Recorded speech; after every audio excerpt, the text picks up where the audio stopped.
Hello guys, welcome to my channel. Today in this video we are going to see what is DDR and what is GDDR. So without any further ado, let's get started. One of the most common questions that arises is that any computer can have a DDR4 RAM but it has a GDDR5 or GDDR6 graphics card. Will it be compatible? In a word, yes. Now for a brief explanation. Yes, because the type of RAM that CPU can use, which is your system memory, does not impact the type of RAM that your graphics card can use. Because the CPU or the central processing unit interacts directly with its own memory, and the GPU or graphics processing unit interacts directly with its own memory. Those processes work together and communicate with each other through a PCI Express slot. So the type of RAM each using does not matter.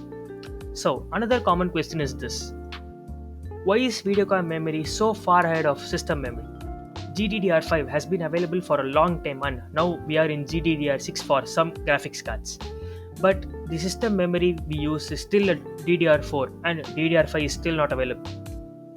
Now the question is, why can't we use GDDR for our CPUs and GPUs to take advantage of all the technology improvements? Well, the answer for that is a bit complicated. Well, each newer generation of GDDR and DDR aims for similar improvements like higher capacity, reduced heat output, reduced power consumption, and higher performance, with respective of the maximum bandwidth that is available. That doesn't mean these technologies are same.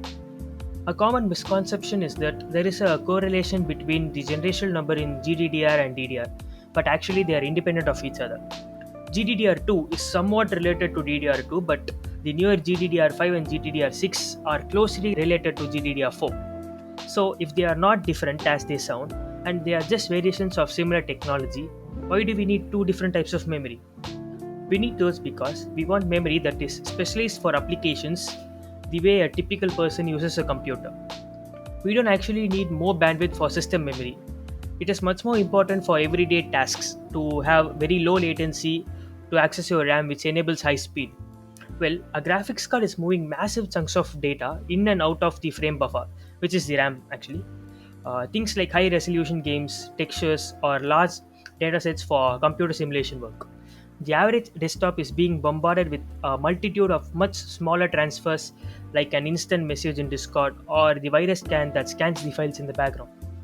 Normal DDR is optimized for desktop use, and GDDR wouldn't be suitable in spite of its impressive on paper performance, especially with bandwidth and latency.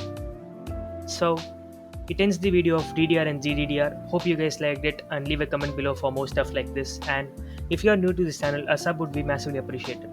I'll see you guys in the next video.